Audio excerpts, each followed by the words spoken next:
मैं रंजेश कुमार केमिस्ट्री पाठशाला से उपस्थित हूँ आपके सामने आज भी, और एक इम्पॉर्टेंट टॉपिक लेके जिसका नाम है एरोमेटिक इलेक्ट्रोफिलिक सब्स्टिट्यूशन रिएक्शन।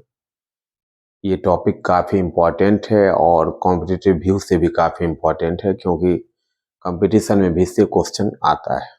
ठीक है, तो इस टॉपिक को हम शुरू करते हैं। चलिए, एरोमेटिक इलेक्ट्रोफिलिक सब्स्टिट्यूशन रिएक्शन काफी इंपॉर्टेंट टॉपिक है, इसको समझना है। तो सबसे पहली बात, एरोमेटिक है तो जनरली हम यहाँ पे बेंजीन को लेके काम करते हैं, जो काम करते हैं बेंजीन। बाकी एरोमेटिक तो बहुत सारा साइकिल हो सकता है, लेकिन हमको बेंजीन को लेके काम करना।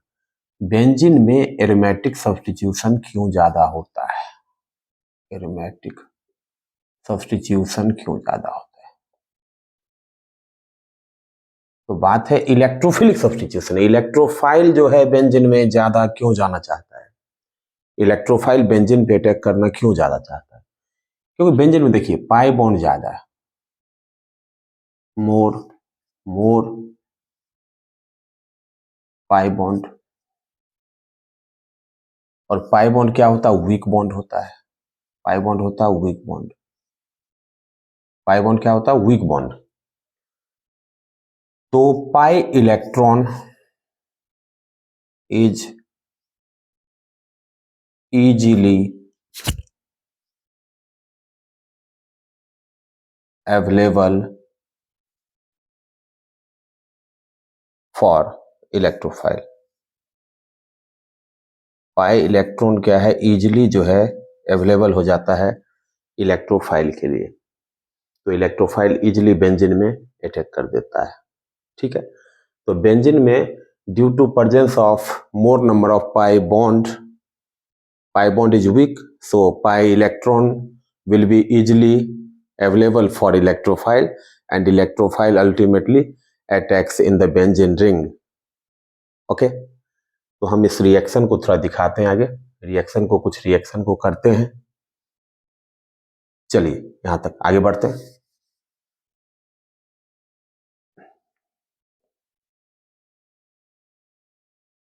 जैसे सबसे पहला एक रिएक्शन हैलोजिनेशन। बेंजीन रिंग से अगर अटैक करना, डायरेक्ट जोड़ना किसी को बेंजीन रिंग से, तो इलेक्ट्रोफिलिक सब्स्टिट्यूशन मेथड से ही जोड़ना जो है आसान होगा। मैं समझता हूं कि 95% से ऊपर जो रिएक्शन है बेंजीन का, मोस्टली इलेक्ट्रोफिलिक सब्स्टिट्यूशन रिएक्शन के थ्रू ही होता है। तो बेंजीन रिंग से किसी चीज को जोड़ना है तो इलेक्ट्रोफिलिक सब्स्टिट्यूशन से ही जुड़ेगा वो। ठीक है, ऐसा क्यों होता है बताएंगे। चलिए, एक बेंजीन हम लेते हैं और बेंजीन का रिएक्शन हम करा देते हैं Cl2 Fe या फिर Br2 Fe। ठीक है, तो यहां पर क्या होता है, यहां पे Cl प्लस जो है अवेलेबल हो जाता है इस केस में, और यहां पर Br प्लस अवेलेबल हो जाता है। यही जो इलेक्ट्रोफाइल है, ये इलेक्ट्रोफाइल बेंजीन रिंग से जुड़ जाएगा। तो ये बात ध्यान रखना, बेंजीन रिंग से अगर किसी चीज को हमको अटैच करना है, बेंजीन रिंग से डायरेक्ट अटैच करना है, तो इलेक्ट्रोफिलिक सब्स्टिट्यूशन माध्यम ही लेना पड़ता है। इलेक्ट्रोफिलिक सब्स्टिट्यूशन रिएक्शन का ही माध्यम लेना पड़ता है बेंजीन रिंग से किसी चीज को, इलेक्ट्रोफाइल को अटैच करना। तो न्यूक्लियोफिलिक अटैच मुश्किल होता है बेंजीन में, क्योंकि बेंजीन रिंग में पाई बॉन्ड ज्यादा है, इलेक्ट्रॉन काफी अवेलेबल है, पाई इलेक्ट्रॉन। और न्यूक्लियोफाइल आएगा, न्यूक्लियोफाइल के ऊपर भी इलेक्ट्रॉन डेंसिटी ज्यादा है, तो रिपल्सन होगा, तो स्टेबिलिटी मेंटेन करना मुश्किल हो जाता है। चलिए, और यहां पर क्या होगा, यहां पे Br लग जाएगा। ये तो बेंजीन से कभी भी स्कूल में 12th के लिए भी बता रहा हूँ, 11th के लिए बता रहा हूँ, एनसीईआरटी के लिए बता रहा हूँ, बेंजीन से क्लोरोबेंजीन या ब्रोमोबेंजीन अगर बनाना है तो इस रिएक्शन का हेल्प लेना पड़ेगा आपको। ऐसा नहीं कर सकते Cl2 अब यूवी लाइट करके रिएक्शन दिखा दीजिए, नहीं हो पाएगा, रिएक्शन नहीं होगा। HCl लगाइएगा, उससे भी Cl नहीं लगेगा। बेंजीन में जब भी किसी चीज को लगाना है इलेक्ट्रोफिलिक सब्स्टिट्यूशन का जो है हेल्प लेना पड़ेगा, अदरवाइज रिएक्शन डिफिकल्ट होगा, आप संभाल नहीं पाओगे। चलो नेक्स्ट रिएक्शन, हैलोजिनेशन के बाद नाइट्रेशन को करते हैं। बेंजीन रिंग से नाइट्रो ग्रुप को जोड़ेंगे, नाइट्रेशन रिएक्शन।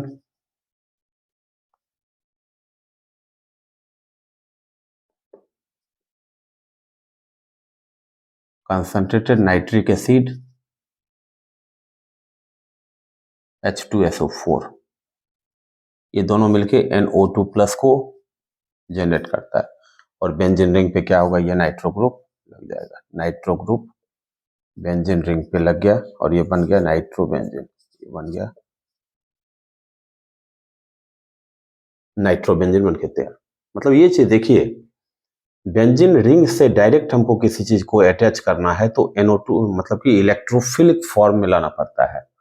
तो बात ये भी आप पूछ सकते हैं कि NO2 प्लस यहाँ पर अटैक कर रहा है, आपने कहा सब्स्टिट्यूशन, तो सब्स्टिट्यूट क्या हो रहा है, NO2 प्लस यहाँ जा रहा है तो यहाँ से क्या निकल रहा है, यहाँ से H प्लस निकल रहा है।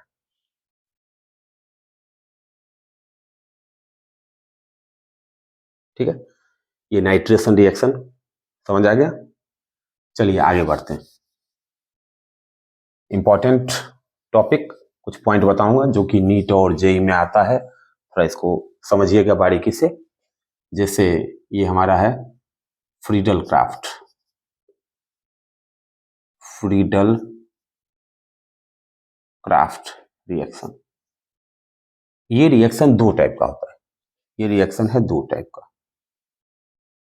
एक होता है एल्काइलेशन और एक होता है एसाइलेशन, या इसी को कहा जाता है एसिटाइलेशन। चलिए इस रिएक्शन को देखते हैं। एक बेंजीन हमने लिया, हमने करा दिया CH3Cl एनहाइड्रस AlCl3। तो यहाँ पर लुईस एसिड है, ये क्या है, यहाँ पे लुईस एसिड है, इसका फंक्शन है CCl बॉन्ड को ब्रेक करना, CCl बॉन्ड को क्लीवेज करना। यहाँ से बॉन्ड टूटेगा, ये CH3 प्लस Cl माइनस, यही इलेक्ट्रोफाइल है, ये बेंजीन पे क्या होगा, कनेक्ट हो जाएगा, जुड़ जाएगा, अटैच हो जाएगा बेंजीन से। यहाँ पर क्या हुआ, CH3 लग गया, ये क्या बन गया, टोल्यूइन, ये बन गया टोल्यूइन। ये तो नॉर्मल है, समझ आ गया होगा, लेकिन जस्ट एक क्वेश्चन में यहाँ पे अगर आपको दे दूं, एक क्वेश्चन में दे दूं फ्रीडल क्राफ्ट का plus CH3 CH2 CH2 Cl, तो इसका जवाब क्या होगा। आप जो है मेरे हिसाब से ये कहेंगे कि इसका जवाब 100% ये होगा CH2 CH2 CH3, मतलब ये जो है प्रोपाइल बेंजीन बनेगा। आप सब यही कहेंगे, कुछ बच्चे को छोड़ के, कि प्रोपाइल बेंजीन बनेगा। लेकिन ध्यान रखिएगा, नीट और जेई का मैं टेक्निक बता रहा हूं, यहां तक मैं मिटाता हूं फिर आपको मैं बताता हूं। ठीक है, चलिए यहां तक मैं बता रहा हूं, ये लिख लीजिएगा, इसको लिख लीजिए, इन फ्रीडल क्राफ्ट एल्काइलेशन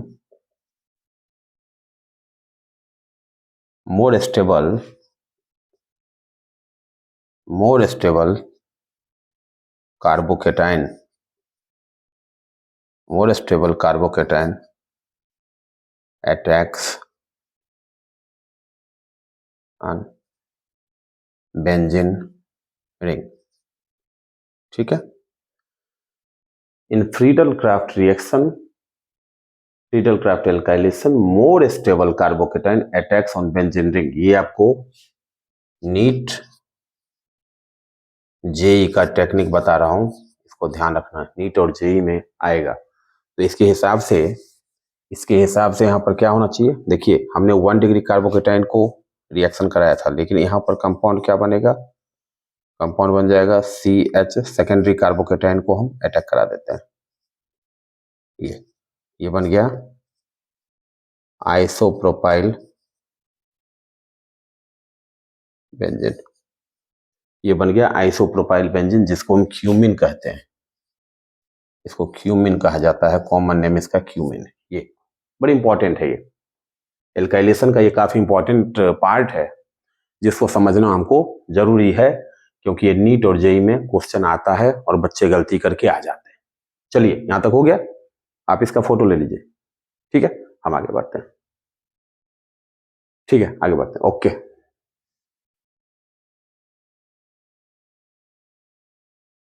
अब जो पार्ट हमारा आता है ये है एसाइलेशन। देखिए, बेंजीन रिंग से जब भी हमको ऐसे ग्रुप को जोड़ना है, ऐसे ग्रुप को अटैच करना है, ऐसे ग्रुप, तो हमको फ्रीडल-क्राफ्ट एसाइलेशन का हेल्प लेना पड़ता है।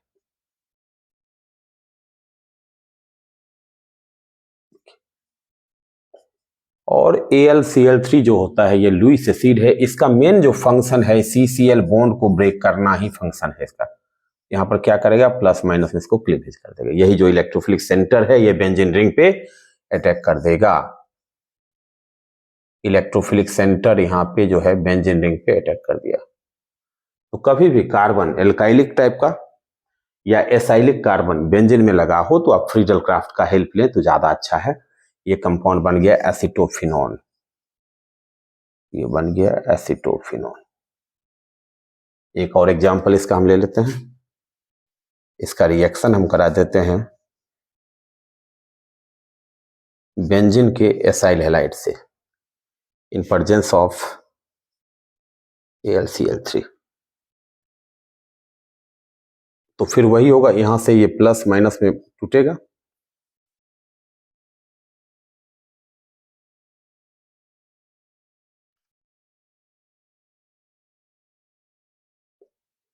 ये बन जाएगा बेंजोफिनॉन। ये बन गया बेंजोफिनॉन। चलिए यहां तक कीजिए। अभी तो हम बेंजीन में कोई ग्रुप पहले से नहीं लगा हुआ था, कोई अटैच ग्रुप पहले से नहीं था, तो इलेक्ट्रोफाइल की मर्जी थी, आया किसी भी पोजीशन पे जो है, पोजीशन तो कह ही नहीं सकते, कहीं भी आके किसी भी कार्बन पॉइंट पे जो है जुड़ गया। लेकिन जब बेंजीन में पहले से कोई ग्रुप लगा हुआ है और इनकमिंग इलेक्ट्रोफाइल को आना है तो कहां पर आएगा वो डिसाइड करता है। बेंजीन में जो लगा हुआ ग्रुप है वो डिसाइड करेगा कि उस इलेक्ट्रोफाइल को कहां पे आना है और क्यों वहां पर आना है। वो कैसे डिसाइड करता है वो हम समझाएंगे आपको। चलिए आगे हम बढ़ते हैं।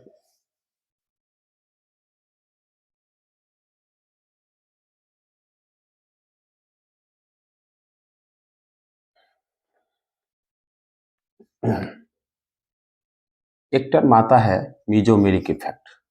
मीजोमेरिक या इसी को कहा जाता है रेजोनेटिंग इफेक्ट। टॉपिक वाइज हम करवाते रहेंगे, कोई परेशानी की बात नहीं है, सब कुछ आएगा। मीजोमेरिक इफेक्ट रेजोनेंस के बारे में तो आप लोग कुछ जानते होंगे, अगर नहीं जानते हैं तो धीरे धीरे सब टॉपिक आपको क्लियर हो जाएगा। रेजोनेटिंग टॉपिक भी हम कराएंगे तो आप उसको समझ लीजिएगा।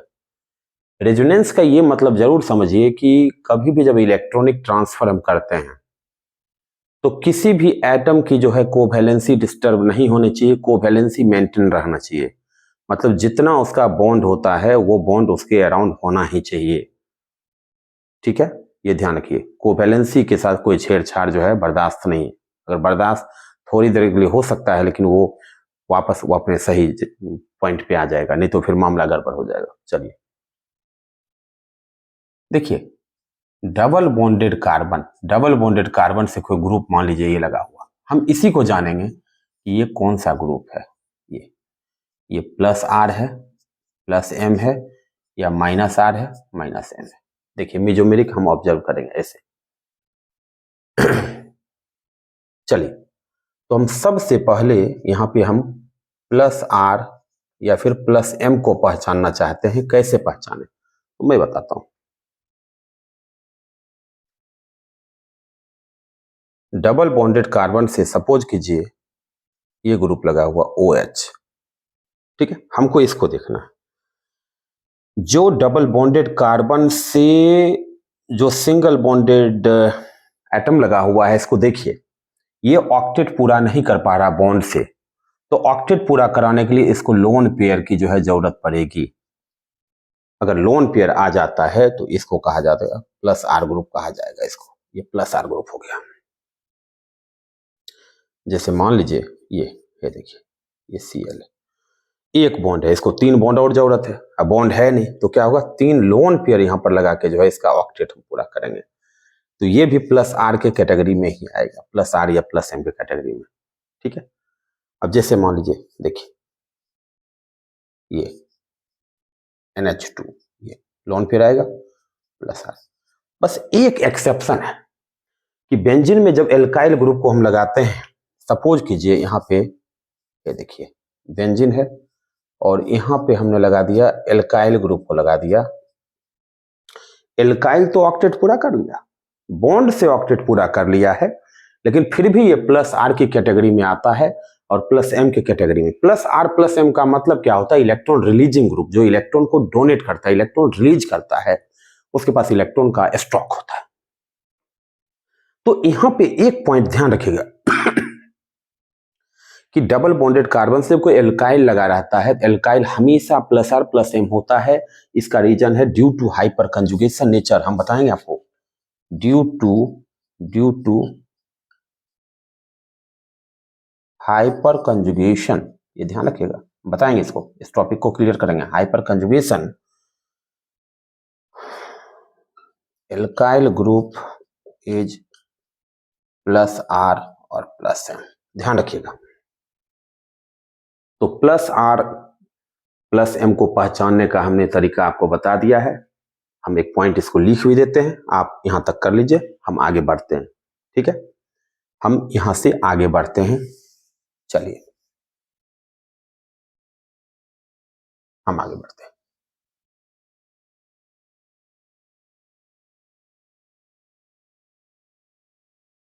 देखिए, the atom directly attached with double bonded carbon atom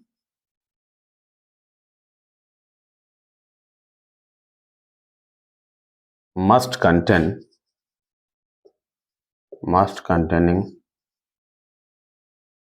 lone pair or negative charge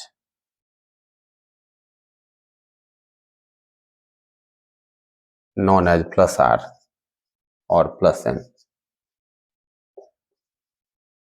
except alkyl।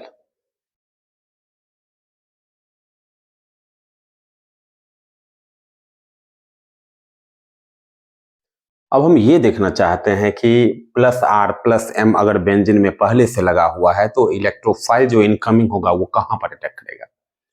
तो इलेक्ट्रोफाइल वहीं अटैक करता है जहां इलेक्ट्रॉन डेंसिटी उसको ज्यादा मिलेगा, इलेक्ट्रोफाइल वहां जाएगा, ठीक है। इलेक्ट्रोफाइल वहीं जाएगा जहां इलेक्ट्रॉन डेंसिटी उसको ज्यादा मिलेगा। चलिए ये पॉइंट क्लियर है। बेंजीन केस में समझा देता हूं। बेंजीन से डायरेक्ट जो एटम लगा है बाहर से, वो देखिए क्या ऑक्टेट पूरा कर रहा है बॉन्ड से, नहीं कर पा रहा। कितना इलेक्ट्रॉन जरूरत है, उसको लोन पेयर के फॉर्म में ड्रॉ कीजिए। अगर लोन पेयर आता है तो स्पष्ट हो गया plus R. Alkyl group exception है क्योंकि एल्काइल ऑक्टेट पूरा कर लेता है बॉन्ड से, लेकिन due to hyperconjugation nature it behaves as a electron donor plus R group. Okay, alkyl को ध्यान रखिएगा। चलिए आगे बढ़ते हैं। अब हम ये देखते हैं, प्लस आर को लगा के देखते हैं कि ये क्या करेगा। चलिए प्लस आर, मान लीजिए यहां पर हम OH को लगा दिए, ये प्लस आर है, प्लस आर। एक रेजोनेंस करते हैं, रेजोनेंस, और रेजोनेंस का स्टेप ऐसे चलता है, 1 इसको हम बोलेंगे, 2 इसको बोलेंगे, डबल बॉन्ड पास किधर जा रहा है, इधर, इधर चले, 1 2 3 चलेंगे, 1 से 2 ये आएगा, तो जैसे इधर आएगा तो डबल बॉन्ड बन जाएगा, तो इस कार्बन का बॉन्ड हो जाएगा 5, इस कार्बन के अराउंड 5 बॉन्ड होगा, जो कि हमने कहा है रेजोनेंस में कभी भी कोवैलेंसी को जो है खराब नहीं करना है। तो इधर 5 होगा तो तुरंत हम क्या करेंगे, 2 से 3 ये पाई बॉन्ड जो है उठा के 2 से 3 पर हम ला देंगे। ये स्टेप चलता रहेगा। देखिए रेजोनेंस का मतलब क्या है, जहां से हम चलते हैं जाना वहीं है, लेकिन रास्ता पीछे से जाना, घूम के जाना है। तो अब क्या होगा, यहाँ पे डबल बॉन्ड बन गया, यहाँ पे बन गया डबल बॉन्ड, ये यहाँ पे नेगेटिव चार्ज आ गया, फिर वापस जहां नेगेटिव चार्ज आ गया उसको 1 2 3, 1 से 2 ये, और फिर 2 से वापस 3। ऐसा इसलिए कर रहे हैं कि कोवैलेंसी मेंटेन रहे, नहीं तो कोवैलेंसी डिस्टर्ब हो जाएगा, कोवैलेंसी डिस्टर्ब हुआ तो मामला गड़बड़ हो गया, संभालना मुश्किल हो जाएगा।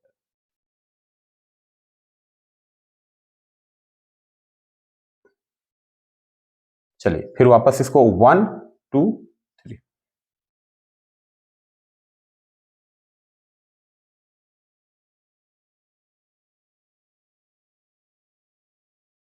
1 2 3 ये।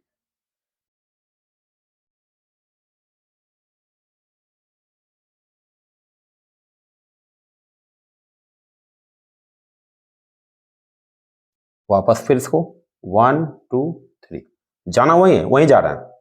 1 से 2 पे आ गया, 2 से वापस इस पे आ गया।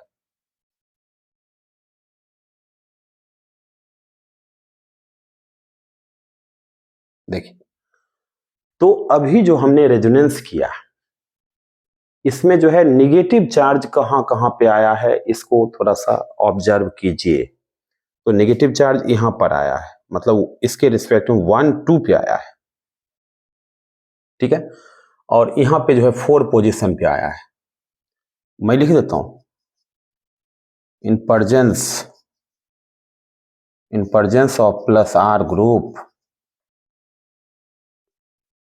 electron density becomes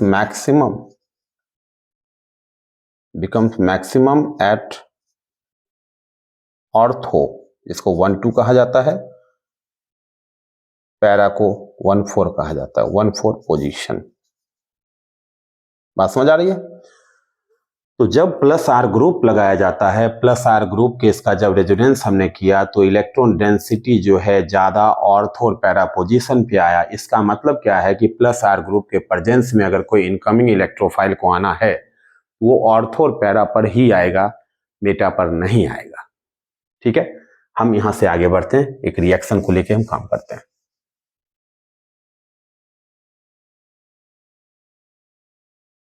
बच्चों समझ आ रहा है आपको? ठीक है, चलिए एक हमने ले लिया यहाँ पे OH को, और यहाँ पे रिएक्शन हम करा रहे हैं इलेक्ट्रोफिलिक, ठीक है।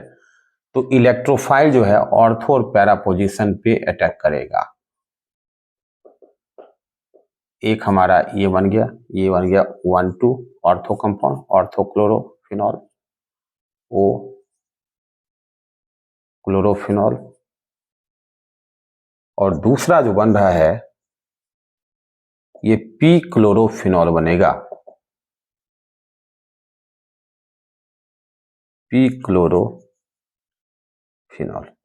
और ये ज्यादा स्टेबल होता है, मोर स्टेबल, क्योंकि 1 4 जो है रिपल्सन यहाँ पर कम होगा ग्रुप में, लेस रिपल्सन तो स्टेबिलिटी ज्यादा होगा पैरा वाला का। तो आपको ये क्लियर समझ आ गया है कि प्लस आर ग्रुप के प्रेजेंस में ऑर्थो और पैरा पोजीशन पे इलेक्ट्रोफाइल अटैक करेगा, ये कंफर्म हो गया। और एक बात और बता देता हूं,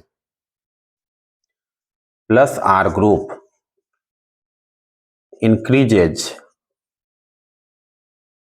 electron density in benzene ring, ठीक है। प्लस आर ग्रुप जो है इलेक्ट्रॉन डेंसिटी बेंजीन रिंग में बढ़ाएगा, plus R group electron density जो है बेंजीन रिंग में बढ़ाएगा। इसीलिए हम कह सकते हैं plus R increases the rate of electrophilic substitution electrophilic substitution का रेट जो है प्लस आर बढ़ाएगा, क्योंकि plus R electron density benzene में रिलीज कर रहा है, तो डेंसिटी बढ़ रहा है, तो स्वाभाविक है इनकमिंग इलेक्ट्रोफाइल उसमें आना चाहेगा in presence of plus R group. चलिए इसके बाद हम माइनस आर को देख लेते हैं, फिर हम डाई सब्स्टिट्यूटेड केस का देख लेते हैं, और फिर टॉपिक को रोकेंगे, धीरे धीरे एक एक कंसेप्ट को हम क्लियर करेंगे। चलिए आगे बढ़ते हैं। तो हम इसको कह सकते हैं plus R group, plus R is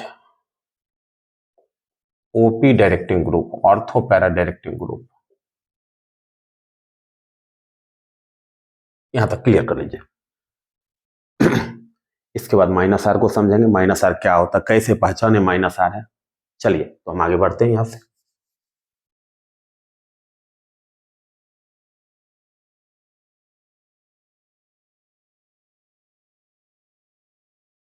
देखिए माइनस आर या माइनस ए, देखिए सपोज कीजिए कि यहां पर हम जो है CHO ग्रुप को लगा दिए, ये तो माइनस आर हो गया।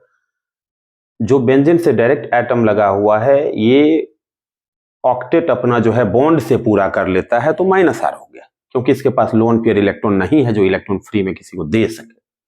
ठीक है, तो मैं कह सकता हूं the atom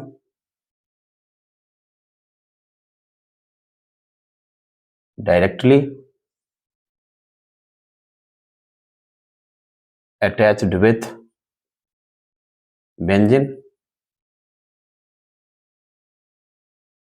complete its octet by bond minus R. ठीक है, एक्सेप्शन है मिथ एल्काइल ग्रुप, एक्सेप्शन है, हाइपर कंजुगेशन नेचर वहां पर आता है, एक्सेप्शन है वो, तो ये चीज ध्यान रखिएगा। चलिए तो हम यहां पर अब देखना चाहते हैं, इसका रेजोनेंस करना चाहते हैं, ये क्या बोलता है। हाँ एक बात जरूर ध्यान रखिएगा, माइनस आर इलेक्ट्रॉन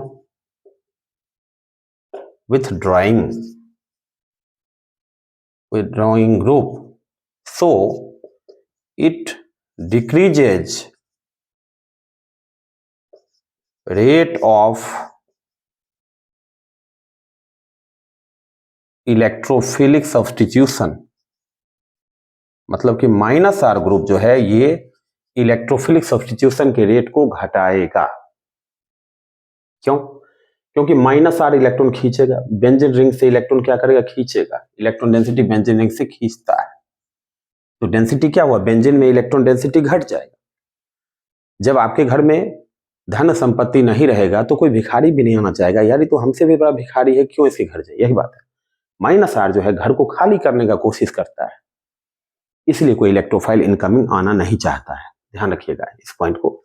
एंड यहां पर हम कह सकते हैं and increases rate of nucleophilic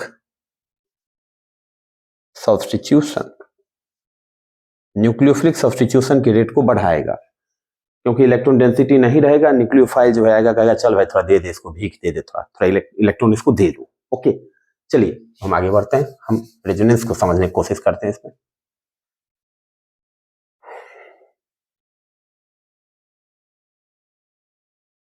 हम रेजोनेंस को समझते हैं, ठीक है। प्लस आर में इलेक्ट्रॉन डेंसिटी बेंजीन में आ रहा था, इसमें क्या है देखो, जो ग्रुप लगा हुआ कार्बन, इससे ऑक्सीजन लगा हुआ, ज्यादा इलेक्ट्रोनेगेटिव है, ये पाई बॉन्ड क्या होगा, इधर चला जाएगा। तो अब इस कार्बन का जो बॉन्ड है कितना हो गया, 3 बॉन्ड हो जाएगा। हमने क्या कहा, कोवैलेंसी मेंटेन रखना है, नहीं तो मामला गड़बड़ होगा। तो सबसे पास डबल बॉन्ड बेंजीन में किधर पड़ रहा है, इधर है, इधर है, इधर है, तो ये क्या होगा, ये इधर जाएगा, इसको कोवैलेंसी मेंटेन करने के लिए। देखिए डबल बॉन्ड, ये देखिए यहां चार्ज क्या आएगा, प्लस, क्योंकि इलेक्ट्रॉन यहां से जा रहा है, प्लस चार्ज। अब देखिए अब मामला गड़बड़, यहां कोवैलेंसी गड़बड़ हो गया, अब कोवैलेंसी यहां पे गड़बड़ हो गया, तो इसको मेंटेन कौन करेगा, पीछे वाला, पीछे से जाता जाएगा इलेक्ट्रॉन। देखिए यहां डबल बॉन्ड,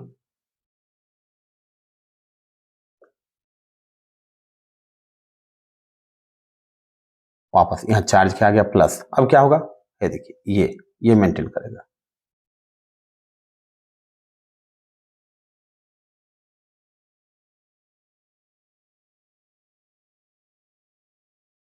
देखिए अब क्या होगा, वापस मैंने कहा था रेजोनेंस में क्या होता है, जहां से जाते हैं जाना वही है। अब क्या होगा, जस्ट ये इसकी कोवैलेंसी को मेंटेन करेगा, ये जब करेगा तो वापस क्या होगा, ये अपनी जगह ऐसे आ जाएगा।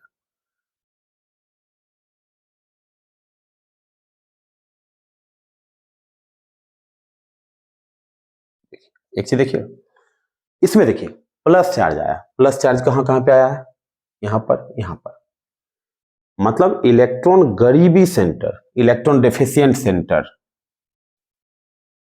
इलेक्ट्रॉन डेफिशिएंट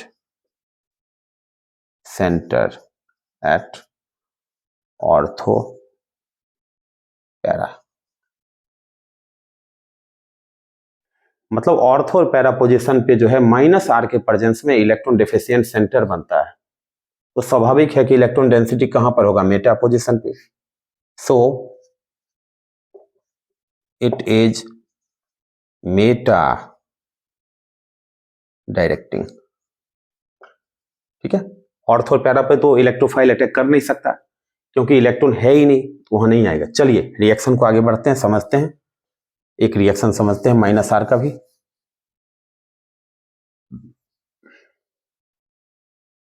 एक रिएक्शन समझते हैं माइनस आर का, हम ले लेते हैं CHO को ही ले लेते हैं एग्जांपल। इसका मतलब क्या है कि इनकमिंग इलेक्ट्रोफाइल मेटा पोजीशन पे आएगा, क्योंकि थोड़ा बहुत इलेक्ट्रॉन डेंसिटी मेटा पोजीशन पे ही होगा, तो मेटा पोजीशन पे जो है वो आएगा। ऑर्थो पैरा पे नहीं आ सकता है क्योंकि वहां इलेक्ट्रॉन डेंसिटी अवेलेबल नहीं है, तो मेटा पोजीशन पे क्या होगा, Cl यहाँ पे आ गया। तो इसको हम कह सकते हैं एम क्लोरो बेंजल्डिहाइड, बेंजल्डिहाइड, ठीक है। ये समझ आ गया। चलिए प्लस आर माइनस आर को हमने समझा दिया। अब मैं एक पॉइंट और क्लियर करता हूं यहाँ पे, ठीक है, बड़ी इंपॉर्टेंट है, इसको लिख लीजिए पहले, आप इसको नोट कीजिए। डाई सब्सटीट्यूटेड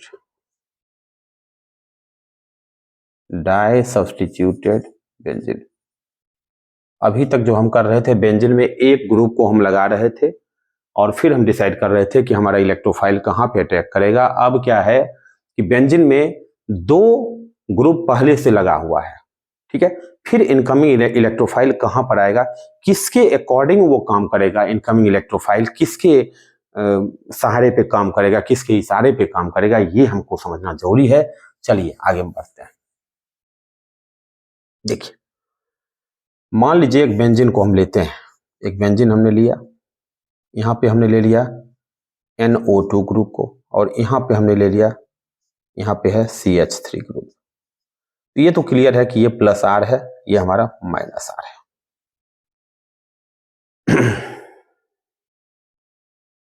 तो एक चीज मैं बता देता हूं, डाई सब्स्टिट्यूटेड केस में इनकमिंग इलेक्ट्रोफाइल जो है, जो ग्रुप इलेक्ट्रॉन रिलीज करने में तेज है, जो इलेक्ट्रॉन रिलीज कर सकता है, उसके अकॉर्डिंग वो काम करेगा, ठीक है।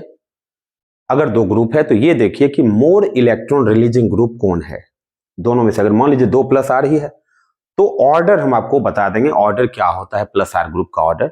जो मोर प्लस आर होगा, जो ज्यादा इलेक्ट्रॉन डोनेटिंग होगा, जो ज्यादा इलेक्ट्रॉन को रिलीज करेगा, उसके हिसाब से इनकमिंग इलेक्ट्रोफाइल अटैक करेगा।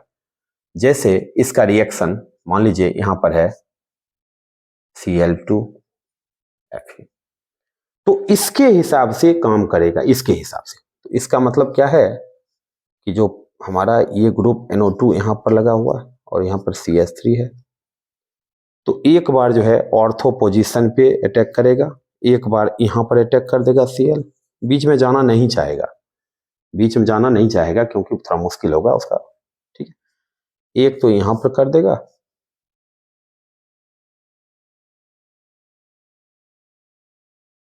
और एक पैरा पोजीशन पे कर देगा, पैरा पोजीशन पे जो है यहां पर Cl अटैक कर देगा, ठीक है।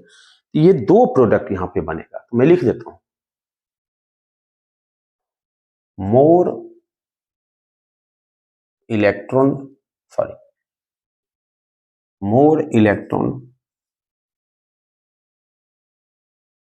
Releasing group will decide will decide for attacking electrophile. Okay, more electron releasing group will decide for attacking electrophile. अगर डाई सब्स्टिट्यूटेड है तो बेंजीन में देखिए कि अगर मान लीजिए 2 -R ही लगा हुआ तो जो स्ट्रॉन्ग -R है वो डिसाइड नहीं करेगा इलेक्ट्रोफाइल के लिए, जो वीक -R है मतलब उसको कह सकते हैं थोड़ा इलेक्ट्रॉन तो रिलीज कर रहा है, वो डिसाइड करेगा कि हमको जो है इलेक्ट्रोफाइल को कहाँ अटैक करना है। ठीक है, तो यहां तक मेरे हिसाब से आपको समझ तो जरूर आया होगा। आगे टॉपिक वाइज हम कराते रहेंगे और हम उम्मीद करते हैं कि बहुत जल्द जितना भी टॉपिक है, जितना भी आपका डाउट है, सब क्लियर हो जाएगा मेरे हिसाब से और आप काफी कॉन्फिडेंट हो जाएंगे और कॉन्फिडेंट होके जो है जेईई नीट का पेपर देंगे, स्कूल का सीबीएसई का पेपर देंगे और कहीं आपको दिक्कत नहीं आएगा। मस्त रहिए, खुश रहिए, बिंदास रहिए। चलिए, धन्यवाद, थैंक यू।